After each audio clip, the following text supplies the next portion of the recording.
Hello, students. So today we are going to study about the early Middle Ages, and this is the lesson six of our course, World History One.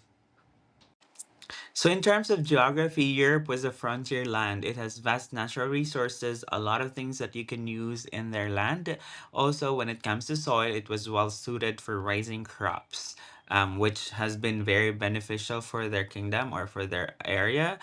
During that time, there weren't any road developments. Probably, I mean, I like a lot of road developments. So, what happened was seas and rivers provide food and transportation routes. So one of the kingdoms at that time in Europe was Germanic kingdoms. 400 to 700 AD, Germanic tribes carved Western Europe into small kingdoms, meaning they have divided Western Europe into different small kingdoms. And the Franks, under Clovis, conquered the former Roman province of Gaul and it becomes France. Who is Clovis? He is the one who converted Christianity, who converted the religion of Gaul to Christianity, and it earned support of locals and the Christian Church of Rome. It was also at this time, at this age, that the religion of Islam appears in Arabia in 622, and the Muslim builds a large empire. So, when Islam built a huge empire and new civilization, they became a new threat to Christianity. And actually, Muslim armies overran Christian lands from Palestine to Spain. That's why Christians at that time they were so stand. And in France, by the name of Charles Martel, he rallies Frankish warriors, and at the Battle of Tours in 732, they defeated the Muslims and they advanced no further into Europe. And for them, because they won this battle, it was a sign that God was on their side for Christians.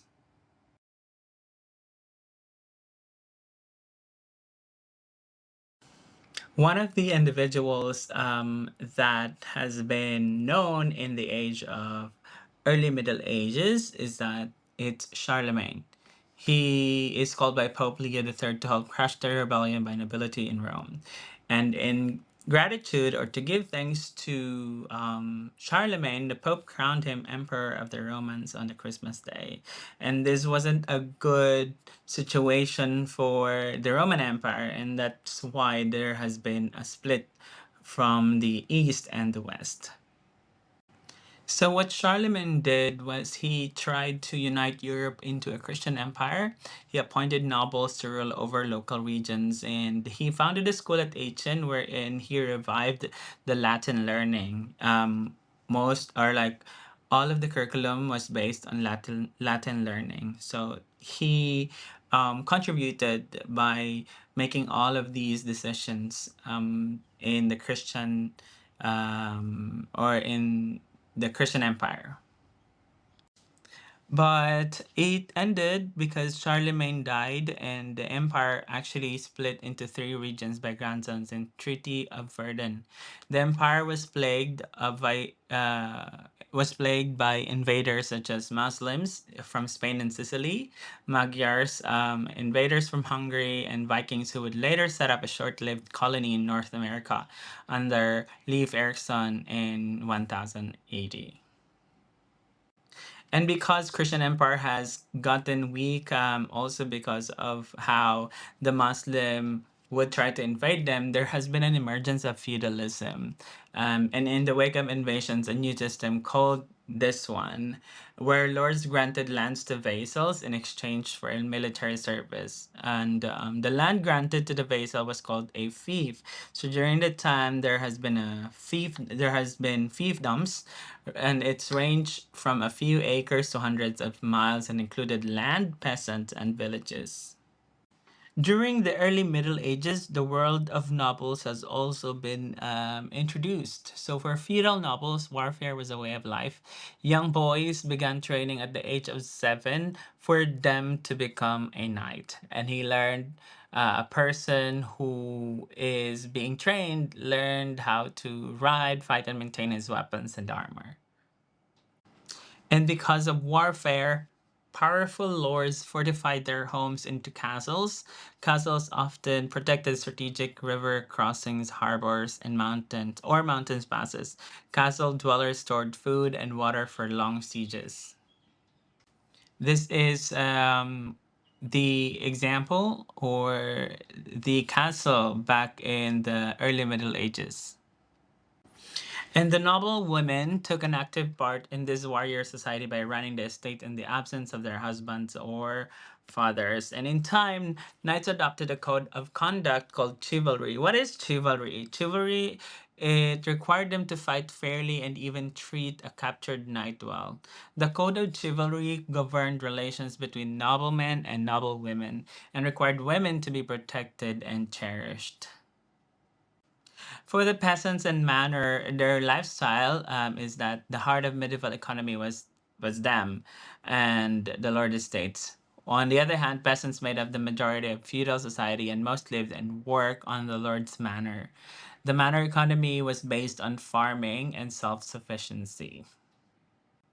Among these case systems, the peasant life was very difficult, where families worked from sunup to sundown, and most peasants work as a serfs, which means it is in exchange for food and a place to live, they work the land and pledge loyalty to the Lord.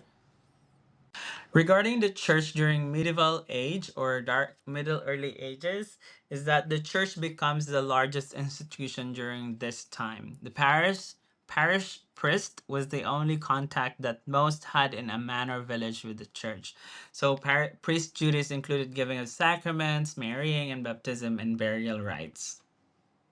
During this time, the church has gained more power. So, also, the church was a social center as well as a place of worship.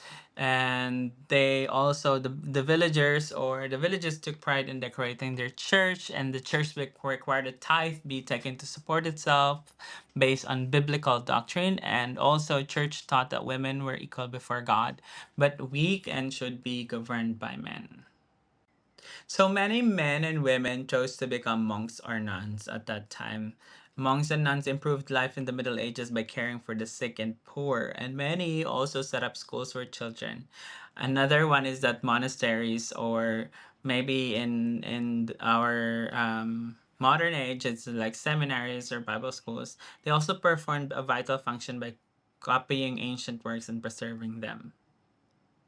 So, as the church grew, so did the power of the Pope, who eventually claimed authority over secular rulers.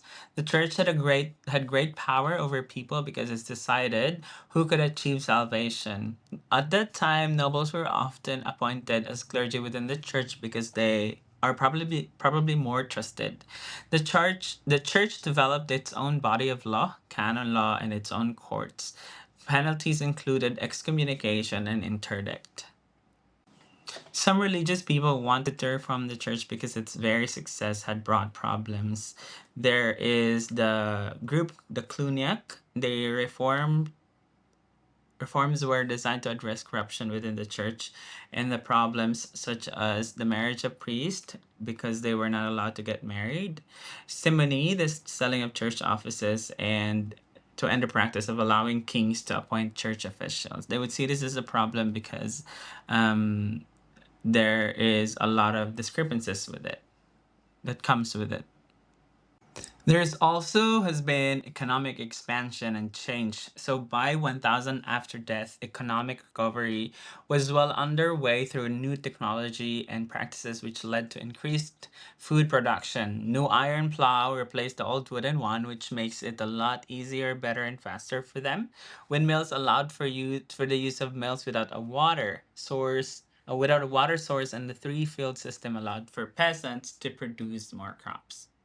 The trade has revived as well, so the new growing population needs goods not available on the manor. So as foreign invasion and feudal warfare decline, trade increases and new routes open up. Marco Polo is another individual, travels to China, and eventually the tales of his travels expanded European horizons and trade. During early Middle Ages, trade fairs became popular. Merchants could buy, sell, and trade goods with peasants. Fairs might also include entertainment such as acrobats, jugglers, and even dancing bears. Merchants often waited out the winter in towns and villages. These settlements attracted artisans who made goods that the merchants could sell. That means more merchants, more opportunities to make goods. So eventually, these towns grew and became cities, and then trade was the most important economic activity in the medieval town, just like what you see on the photo. So let's talk about role of guilds. Eventually, artists and merchants formed guilds. Merchant guilds came first, and they dominated town life by levying laws and passing taxes. Artists began to resent the merchants and organized craft guilds. During this time, many people or many um, community members would like to be part of a guild. So, to become a guild member, one would start as an apprentice at the age of 7 or 8. Apprentices worked for 7 years before they became a journeyman or salaried worker. Women often worked in guilds and even dominated some such as in the silk and woolen guilds. So the town and city life during medieval area or age were crowded and unsanitary, just like what you are seeing in the photo or on the slide. There was no garbage collection or sewer system. This will lead to problems with rats and compound the issue of the Black Plague which ravaged Europe and killed 1 in 3 or 1/3 of the population.